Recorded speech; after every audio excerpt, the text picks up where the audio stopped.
Hello दोस्तों, नमस्कार। स्वागत है आपका चाणक्य ग्रुप ऑफ इकोनॉमिक्स में।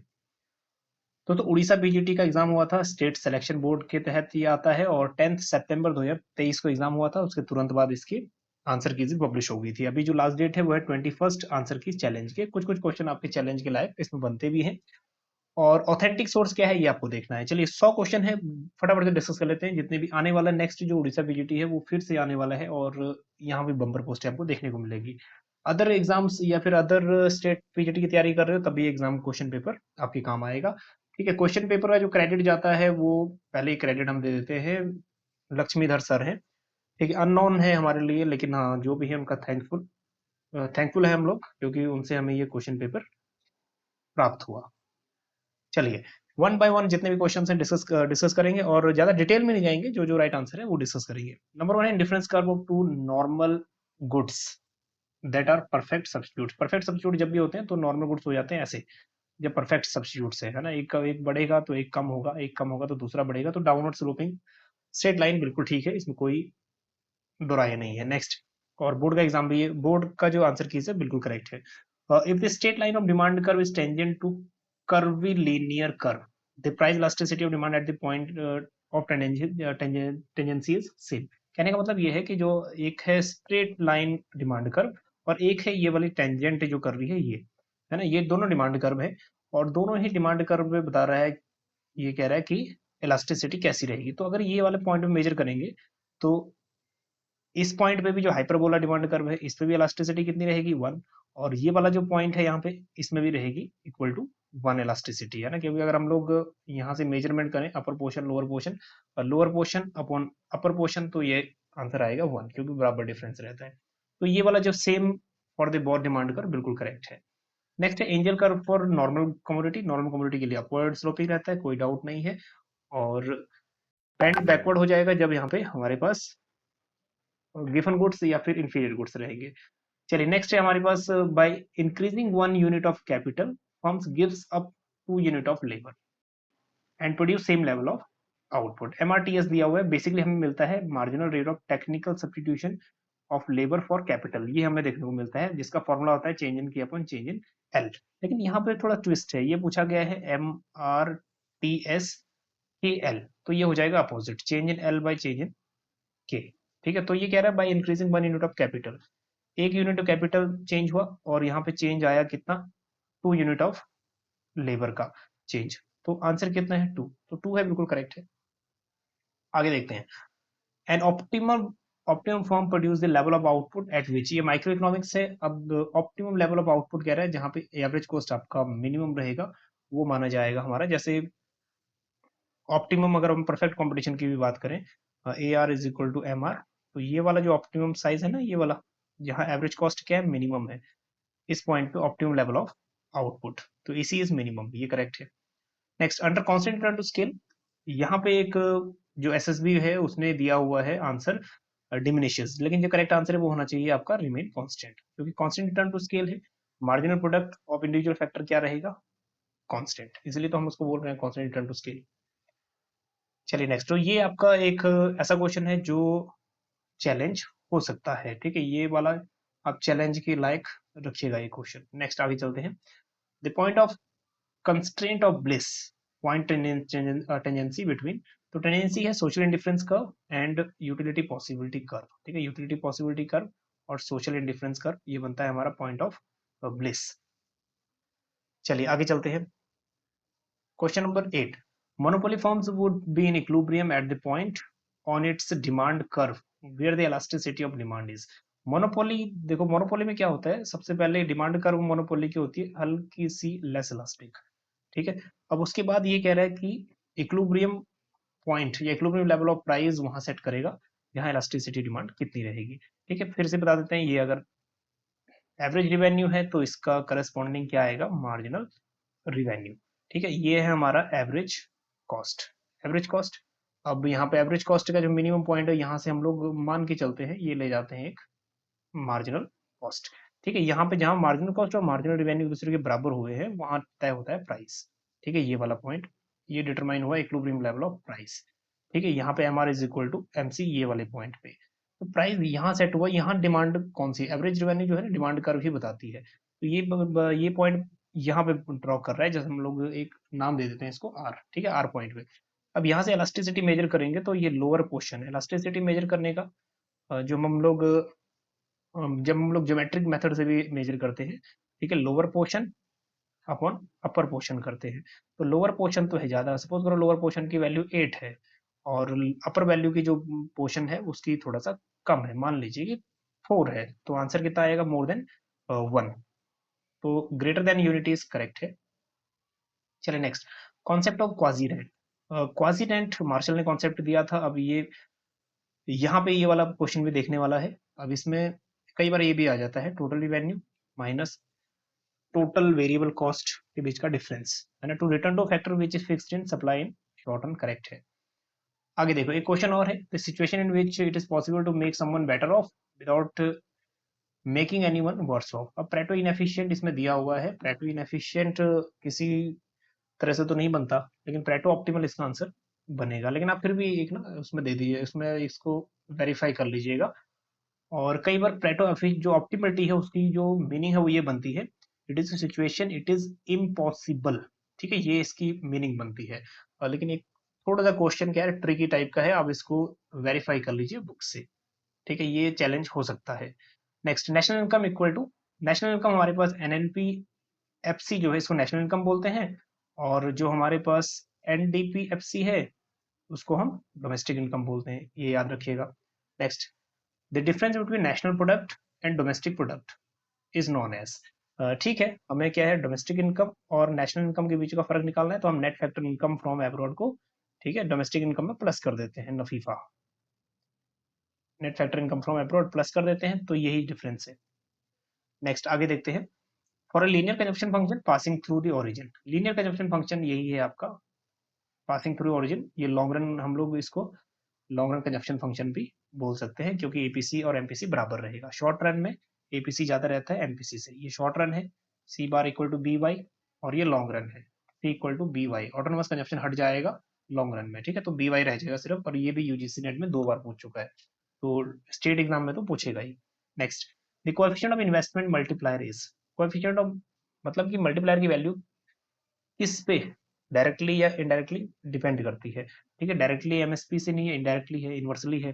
डायरेक्टली रिलेटेड टू एमपीआई ये भी गलत है, इनवर्सली रिलेटेड टू एमपीसी ये भी गलत है, बल्कि पॉजिटिवली रिलेटेड। तो बचा क्या हमारे पास करेक्ट, ये इनवर्सली रिलेटेड टू एमपीएस। आगे देखो, the book outline of money, ठीक है, जीएफ क्रॉथर है और इसमें कोई डाउट नहीं है। Next, intersection of IS LM curve. अब आपको पता ही है, जो आईएस कर्व है ये बताता है गुड्स मार्केट इक्विलिब्रियम, और जो एलएम कर्व है वो मनी मार्केट इक्विलिब्रियम। तो मनी मार्केट और goods market, that is goods market, तो ए और बी दोनों ही है। Next, growing country is one with, ये रिपीटेड क्वेश्चन है, रिपीटेड। ग्रोइंग, अगर हमारी जीडीपी कांस्टेंट प्राइस से ग्रो कर रही है तो हम लोग मानेंगे ग्रो कर रही है, अगर करंट प्राइस से करेंगे तो करंट प्राइस का मतलब ये है कि प्राइस बढ़ रहे हैं, आउटपुट बढ़े या ना बढ़े, तो rising GNP at constant price बिल्कुल ठीक है।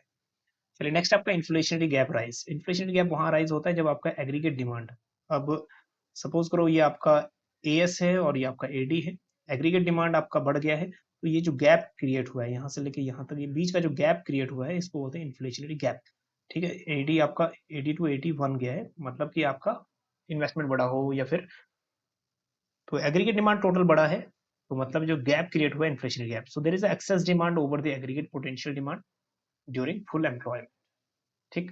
चलिए, तो फर्स्ट भी इसका करेक्ट है। Next, question 19, the practice of charging each consumer the reservation price.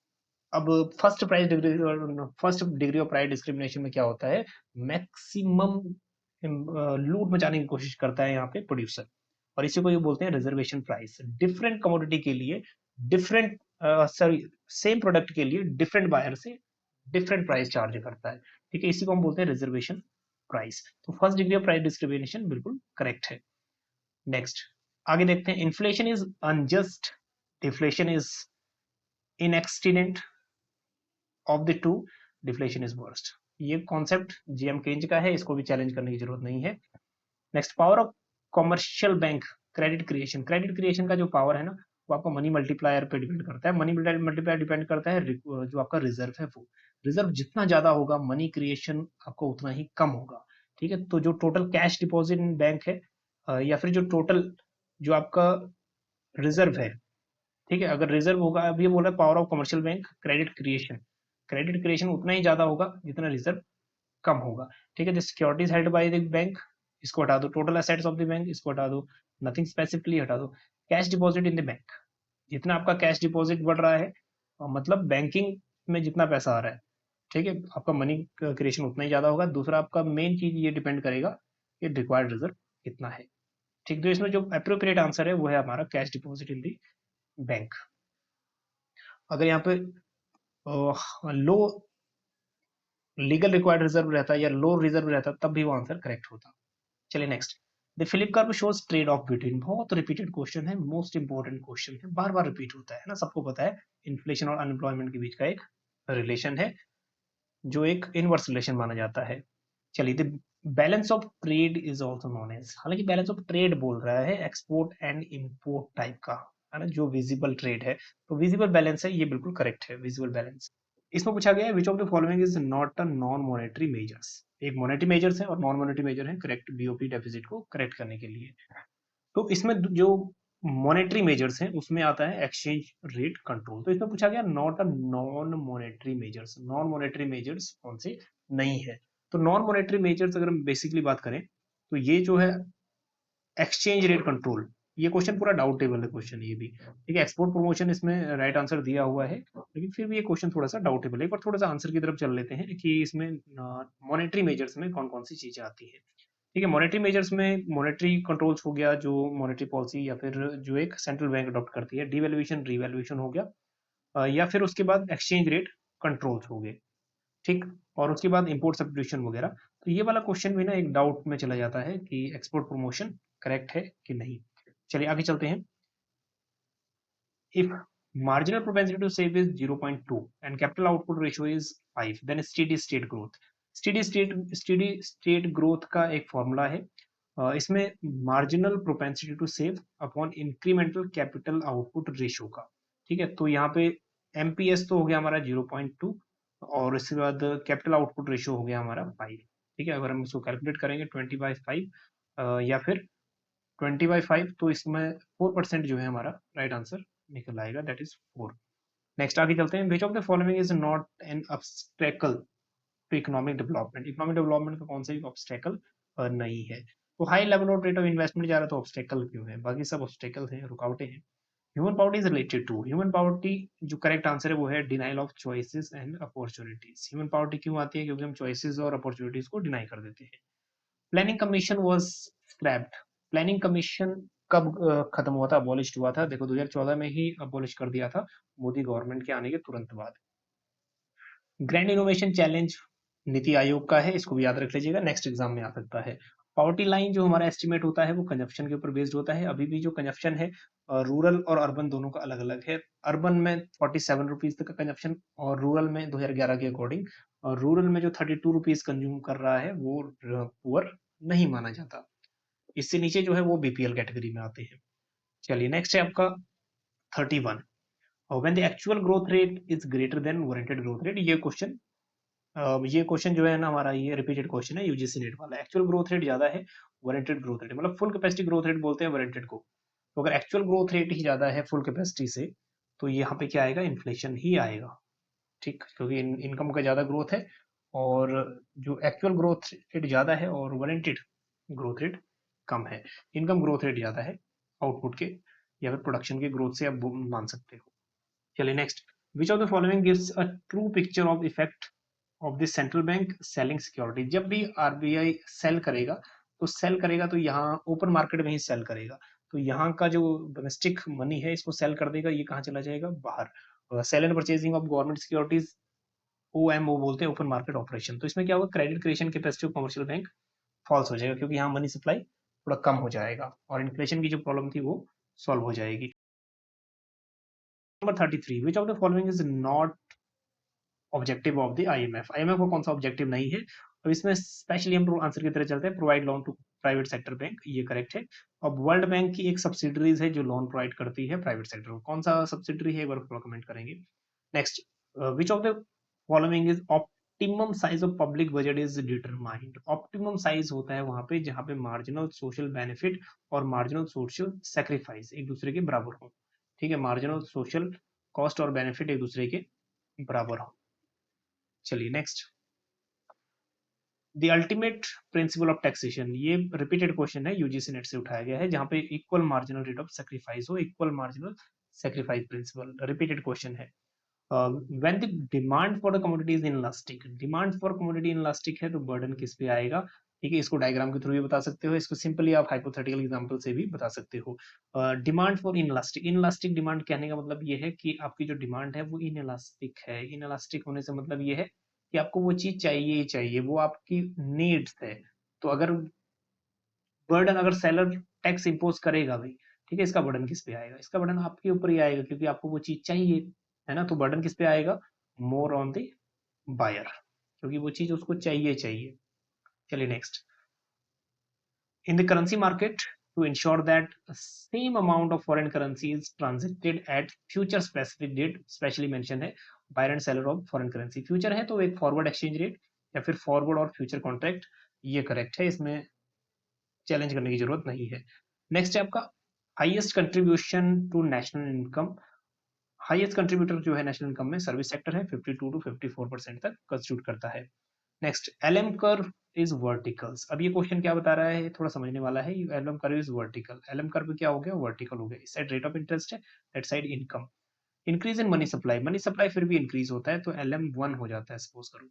ठीक, then money supply it will lead to, अब ये जो है ना इंट्रैक्शन, यहाँ पे ये फर्स्ट पॉइंट है आईएस का, ठीक है, और ये सेकंड पॉइंट है आईएस का।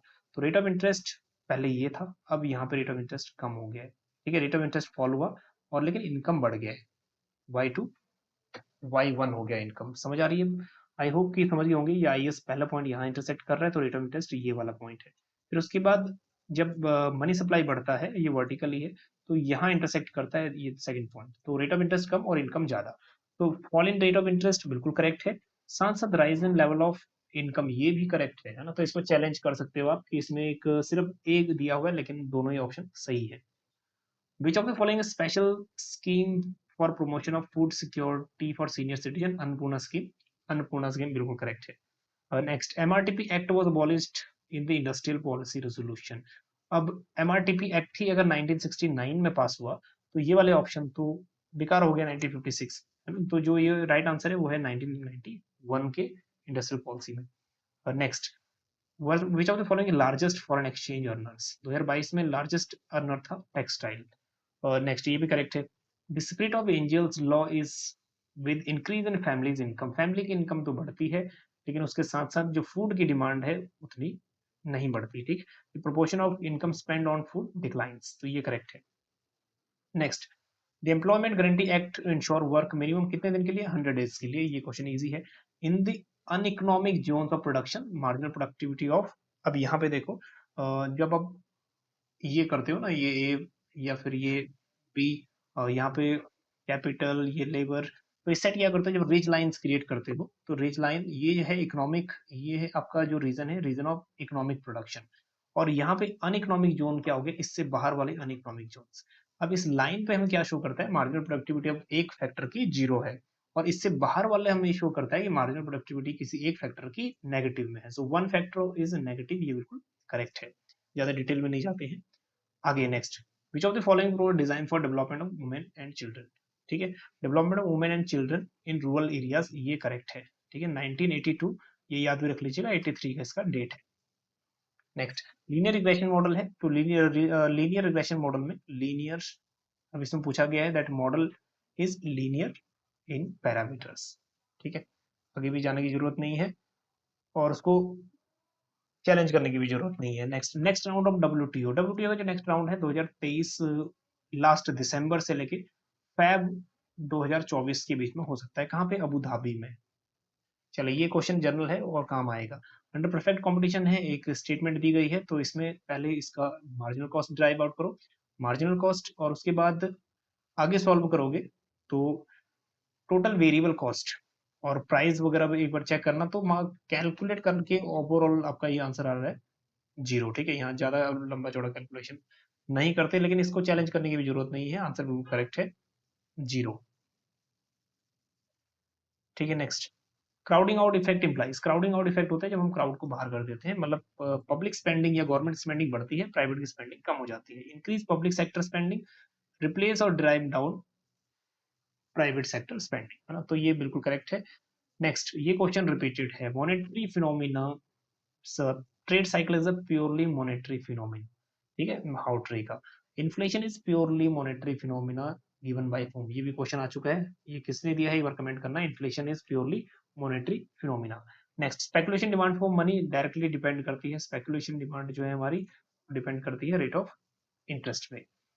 Next, need for stronger banking system with which merger of PSB public sector banks and financial institutions, ठीक है, सजेस्ट किसने किया था, नरसिम्हम कमेटी 1997-98 वाली जो है, नरसिम्हम कमेटी 1 1991 है, राइट आंसर है बिल्कुल 2। चलिए next is money is link between present and future, money, अभी जो असर्शन रीजनिंग है बहुत संभल के कर देना, अब आपका आंसर मैक्सिमम टाइम सही होने की चांसेस रहेंगे।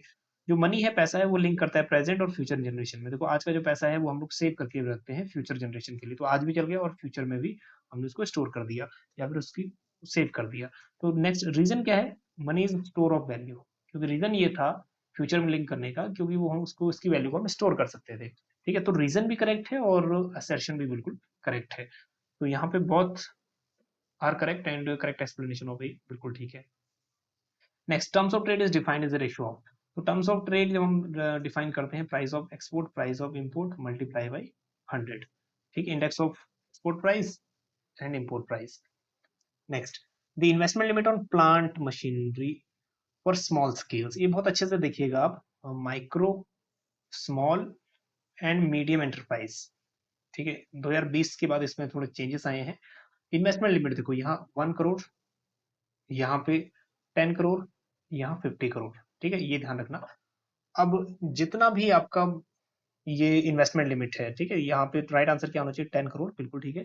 अब जितना भी आपका ये, बस ये ध्यान रखना, अब क्वेश्चन कई बार आ सकता है टर्नओवर, टर्नओवर मल्टीप्लाई बाय 5 कर देना, मल्टीप्लाई बाय 5 कर देना, टर्नओवर इतना ही है, ठीक है, तो यहाँ टर्नओवर है 5 करोड़ और यहाँ पे टर्नओवर है 50 करोड़, कभी टर्नओवर भी पूछ सकता है, और यहाँ पे टर्नओवर है 250 करोड़।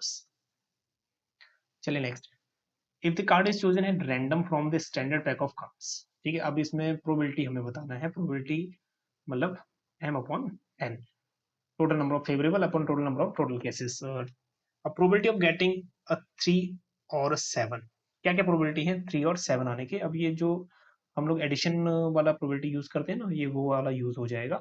अब इसमें देखो, नंबर 1 3 आने की प्रोबेबिलिटी कितनी है, 3 आने की प्रोबेबिलिटी कितनी है, 3 जो है, 3 जो कार्ड रहते हैं ना, 4 रहते हैं, जो आपको पता ही है, जो 3 आने की प्रोबेबिलिटीज, 4 पत्ते होंगे, है ना, जिसको हम बोलते हैं, हिंदी में तो हम बोलते हैं पान, हुक्म, ईट, ईडी वगैरह बोलते हैं, लेकिन इंग्लिश में कुछ और बोलते हैं, अपॉन 52। सिमिलरली 7 के भी कितने कार्ड्स होंगे, 4, 7 के भी 4 होंगे, तो टोटल कार्ड कितने हैं 52, तो टोटल एडिशन करेंगे तो 8/52 बिल्कुल करेक्ट होगा। चलिए next, common property resource is, common property resource वो है जिसको कोई भी यूज कर सकता है, नॉन राइवल है, नॉन एक्सक्लूडेबल है, रिपीटेड क्वेश्चन है। Which of the following means of combating negative externalities, negative externalities से कॉम्बैट करने के लिए पिगुवियन टैक्स है ना, जो नेगेटिव एक्सटर्नलिटी क्रिएट करता है उस पर टैक्स इंपोज कर देता है। विच of the following normal distribution 50 percentiles, ठीक है, ये नॉर्मल डिस्ट्रीब्यूशन की शेप है, यहाँ पे वैल्यू हो जाती है 50 परसेंटाइल समथिंग, ठीक है, और यहाँ पे मीन, मीडियन, मोड एक दूसरे के बराबर हो जाते हैं और वैल्यू हो जाती है इक्वल टू 0 इस पॉइंट पे, ठीक है, इक्वल टू 0, तो 0 बिल्कुल करेक्ट है। Next, which of the following criteria carries maximum weight in 15th finance commission, बहुत इजी क्वेश्चन पूछ लिया है, 15th फाइनेंस कमीशन हमने बहुत डिटेल में भी किया था, ठीक है, इनकम को कितना 45%, पॉपुलेशन 15%, एरिया में भी 15% और फूड एंड इकोलॉजी 10%, ठीक है, ये याद रखिएगा। Next, when the linear consumption function shift downward to the parallel manner, the investment multiplier will, अब क्या कह रहे हैं कि जो ये शॉर्ट रन आपका लीनियर कंजप्शन फंक्शन है, ठीक है, ये वाला कंजप्शन फंक्शन है, सो कंजप्शन फंक्शन हो गया आपका शिफ्ट डाउनवर्ड, डाउनवर्ड शिफ्ट हो गया है। अब शिफ्ट क्यों होता है, हो सकता है कि इनकम में चेंज हो गया हो या फिर वेल्थ कम हो गया हो, ये चीज, लेकिन आप लोगों ने पढ़ा है एमपीसी रिमेन, ठीक है, इनकम वगैरह जो चेंजेस आएगा, एमपीसी क्या रहेगा, एमपीसी रिमेन कांस्टेंट, अगर एमपीसी कांस्टेंट रहेगा, अगर यहाँ एमपीसी 0.4 था तो यहाँ भी एमपीसी कितना रहेगा 0.4। हमने यही एजम्पशन पड़ी हुई है, at all level of income MPC remain constant. Consumption function बेशक आपका नीचे शिफ्ट हो गया हो इनकम कम होने की वजह से, लेकिन एमपीसी क्या रहेगा 0.4। अगर एमपीसी 0.4 है तो मल्टीप्लायर का वैल्यू भी सेम रहेगा, क्योंकि जो मल्टीप्लायर है आपका, मल्टीप्लायर वो डिपेंड किस पे कर रहा है, एमपीसी पे। चलिए, तो यहाँ पे जो राइट आंसर है वो आएगा ये रिमेन एज बिफोर। ठीक है, राइज मार्जिनली ये नहीं आएगा, सिर्फ ये क्वेश्चन आएगा सेम एज बिफोर। ठीक, इसको भी एक बार आप चेक कर लीजिएगा। चलिए next question number 63, what is the rank of India in milk production. First rank है, और ये भी क्वेश्चन आ सकता है कि फर्स्ट स्टेट कौन सा है। एक बार कमेंट करना है कि फर्स्ट स्टेट जो है मिल्क प्रोड्यूसिंग वो कौन सा है, यूपी है या गुजरात है। ठीक है, ये थोड़ा सा कमेंट करना, इन दोनों स्टेट में कंपटीशन चलता रहता है। एफआरबीएम कमेटी रिकमेंड सेंटर्स डेप्ट टू जीडीपी, बहुत अच्छा क्वेश्चन पूछा है, नेक्स्ट टाइम भी आ सकता है। देखो टोटल है 60%, लेकिन इसमें भी जो सेंटर का है डेप्ट वो है 40% प्लस 20% है स्टेट का। ठीक है, ये ध्यान रखना, तो 40% वाला करेक्ट है। Next, who coined the term Hindu rate of growth. I think ये आंसर सबका ठीक होगा, बहुत रिपीटेड क्वेश्चन है, लेकिन एक क्वेश्चन ये भी पूछ सकता है कब आया ये कॉन्सेप्ट, 1978। तो 1950 से लेके Hindu rate of growth doesn't mean कि हिंदुओं की growth. Hindu rate of growth का मतलब ये है कि हिंदू मतलब एक जो इंडिया की टोटल नेशनल इनकम है कितना ग्रोथ, 1950 से 1980 तक की इकोनॉमी ऑब्जर्व हुई गई, और रेट ऑफ ग्रोथ रहा 3.5%। किसी बुक में ये 4% भी लिखा होगा। Who recommends MSP and issue prices. ठीक है, तो commission of agriculture cost and price 1964 ये रिस्पॉन्सिबल है। Primary deficit refer to, primary deficit सबको पता है physical deficit minus interest payment, तो डी बिल्कुल करेक्ट है, आपकी रिवीजन भी हो जाएगी साथ साथ। Which of the following example of transfer payment. Transfer payment वो है जो हमें फ्री मिलता है या फिर विदाउट डूइंग सम वर्क। ठीक है, payment of old age pension बिल्कुल करेक्ट है। Next, government of India earns maximum revenue from. अब ये क्वेश्चन डाउटेबल है, इसमें चैलेंज बिल्कुल हो सकता है। अब इसमें कहीं डेट नहीं पूछा, तो 2022 में भी और 2023 में भी ये शेयर दोनों का सेम था। Corporate tax, income tax, rupees come rupees out में देखना 15% और 15%, ये दोनों का शेयर थी। और रिवेन्यू में भी देखना, टोटल रिवेन्यू शेयर में कॉर्पोरेशन और इनकम टैक्स का शेयर बिल्कुल एकदम बराबर है। ठीक है, कहीं ईयर मेंशन नहीं किया तो आपका एक बिल्कुल एक चैलेंज कर इसको कर सकते हो, और इसमें इकोनॉमिक सर्वे या बजट 2022-23 का या 23-24 का दे सकते हो। 23-24 दोगे तब भी चल जाएगा, ये आपका बिल्कुल ठीक है एक चैलेंज हो सकता है। Next, India's growth rate during 22-23 7.2 बिल्कुल करेक्ट है। विच of the following is not a goods and service tax. ठीक है, तो सीजीएसटी, आईजीएसटी, एसजीएसटी तो है, लेकिन डीजीएसटी नहीं है, सबका ये भी करेक्ट होगा। क्वेश्चन एक ये है, इसमें भी थोड़ा सा, अब देखो विच of the following constitute FDI है। हालांकि ये क्वेश्चन बिल्कुल सही है। Buying A company in foreign country, basically क्या है, अगर फॉरेन कंट्री में हम लोग एक कंपनी बाई कर देते हैं और उसको ऑन या फिर रन करते हैं, तो एक एफडीआई कैटेगरी में ये आ गया। या फिर investing in capital market, capital market में इन्वेस्ट करोगे तो ये एफआईआई के अंडर आ जाएगा, फॉरेन इंस्टीट्यूशनल इन्वेस्टमेंट के अंदर। ठीक है, नेक्स्ट है expanding the existing business in a foreign country, बिल्कुल ठीक है, टाटा एक्सपेंड कर रहा है अपना अपनी बिजनेस को बाहर, तो वो भी हमारा जो है हम लोग इन्वेस्ट कर रहे हैं बाहर। सिमिलरली कोक यहाँ बिजनेस कर रही है तो एफडीआई है, फॉरेन डायरेक्ट इन्वेस्टमेंट। ठीक है, इंडिया में तो बहुत करेक्ट है। Next, special economic zones act become effective, बहुत इंपॉर्टेंट क्वेश्चन है, और ये पूछ लिया। अगर सिर्फ इतना ही पूछा होता स्पेशल इकोनॉमिक जोन एक्ट कब आया था, तो एक्ट 2005 में आया, लेकिन इफेक्टिव कब शुरू हुआ। ठीक है, केम इनटू फोर्स इन 2006, बहुत इंपॉर्टेंट है। ये concept sustainable development related to inter generational equity, आज की जनरेशन फुलफिल करें needs without harming the need of future generation. Headquarter of world bank, world bank IMF twin organisation है, Washington DC में है। ठीक है, जिनेवा में किसका है, वर्ल्ड बैंक है। नेक्स्ट आगे देखते हैं, बेजल 3, बेजल 2, बेजल 3, बेजल 1 सब जुड़े हुए हैं एडेक्वेसी ऑफ बैंक्स कैपिटल से। Paper gold special drawing right है, बिल्कुल करेक्ट है, 1969 में आया है। अभी इस बास्केट में कितनी करेंसीज है, 4 या 5। ठीक है, ये कमेंट करना। Next, unbalance growth model was propounded bye, ठीक है, एओ हिर्चमैन, बिल्कुल करेक्ट है। Not usually export from India, जो सबसे लिस्ट वो है पल्सेस, है ना, शुगर का भी बहुत ज्यादा यहाँ पे, शुगर हमारा सेकंड लार्जेस्ट एक्सपोर्टर में आ जाता है वर्ल्ड वाइड। चलिए नेक्स्ट है आपका, आउट ऑफ 150, अगेन ये प्रोबेबिलिटी से, out of 150 employees of the company 30 are supervisors, 80 are married and 20% of married employee are supervisor. ठीक है, तो कह रहे if an employee is chosen at random what is the probability of getting is married और supervisor. ठीक है, तो probability निकालने के लिए वही आप प्रोबेबिलिटी यूज करो, that is m upon n। अब इसमें कह रहा है कि टोटल नंबर ऑफ ऑब्जर्वेशन है हमारे पास 150, फेवरेबल केसेस कितने हैं, कह रहे 80 आर मैरिड, 80 मैरिड है, 20% मैरिड एम्प्लॉइज आर सुपरवाइजर, 20% बोल रहा है, 20%, तो 80 का 20% कितना हो गया, 80 का 10% हुआ 8, 20% हुआ 16। ठीक है, फिर ये पूछ रहा है मैरिड एंड सुपरवाइजर जो है, ठीक है, कितने मैरिड एंड सुपरवाइजर है, तो कितने हो गए 16, तो 16 अपॉन 150 करोगे और इसको कैलकुलेट करोगे आगे 16 बाई 150। ठीक है, तो 60 में 0 पॉइंट आ गया, इधर 150 रिमेनिंग बचा हमारे पास, इधर आ गया 1 रिमेनिंग बचा 10, 10 में तो नहीं जाएगा तो इधर करेंगे 2 जीरो और इधर आ गया 1 जीरो।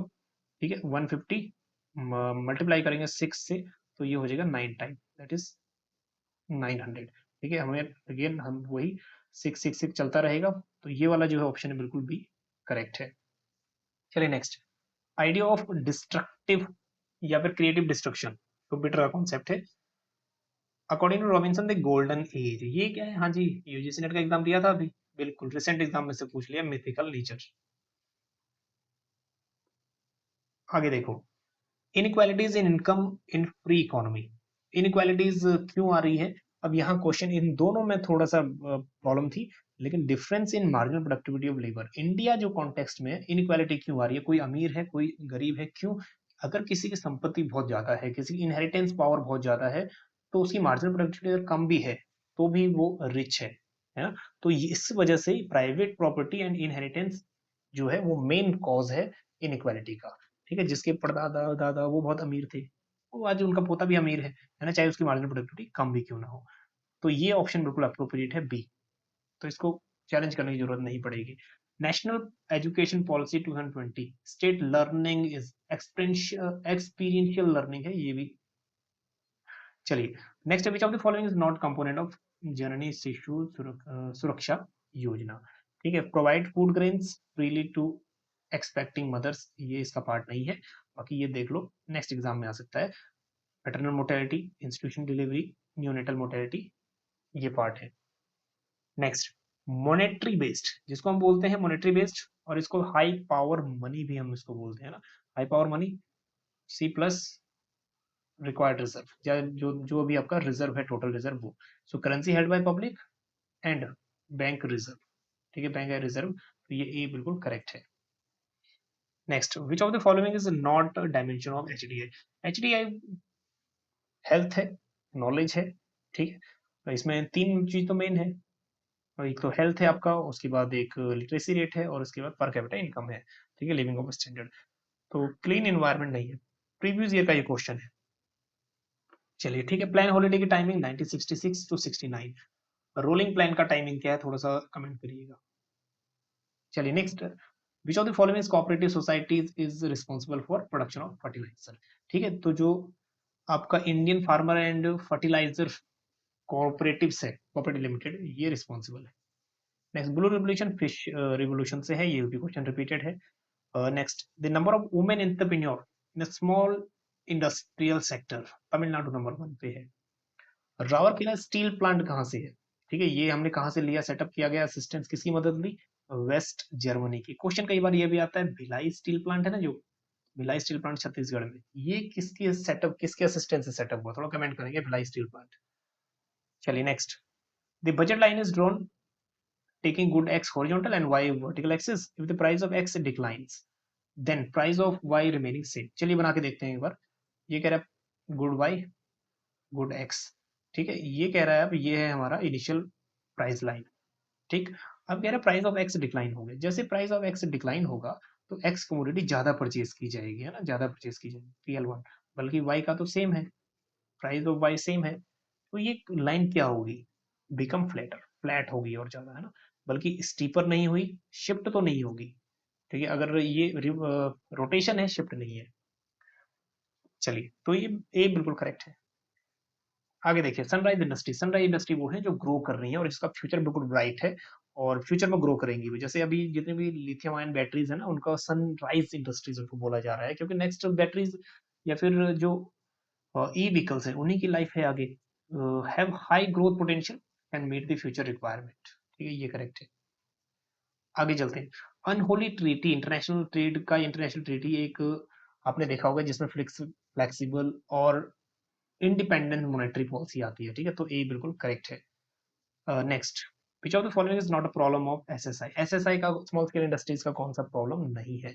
देखो, फाइनेंस का मेन प्रॉब्लम रहता है, फाइनेंस का मेन प्रॉब्लम रहता है, और उसके बाद मार्केटिंग का मेन प्रॉब्लम है। ठीक है, रॉ मटेरियल का मेन प्रॉब्लम है। अब ये थोड़ा सा out of the books, strikes, lockouts वगैरह, ये तो पहले ही नजर आ गया ये साइड में। ठीक है, ये बाकी तो रॉ मटेरियल मेन प्रॉब्लम है ही है। Next, Coase theorem, environmental economics का कोस्ट थ्योरम्स। ठीक, Coase theorem tells us external cost is produced. ठीक है, तो राइट आंसर की तरफ चलते हैं, बिल्कुल राइट है।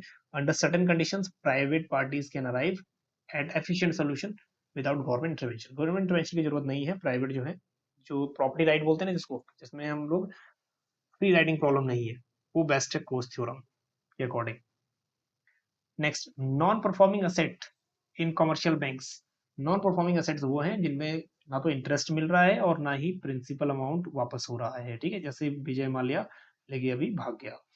चलिए नेक्स्ट, G20 समिट्स बहुत इंपॉर्टेंट है, नेक्स्ट टाइम इसका कोई ना कोई आंसर, कोई ना कोई इसका क्वेश्चन मिलेगा ना। One earth, one family, one future.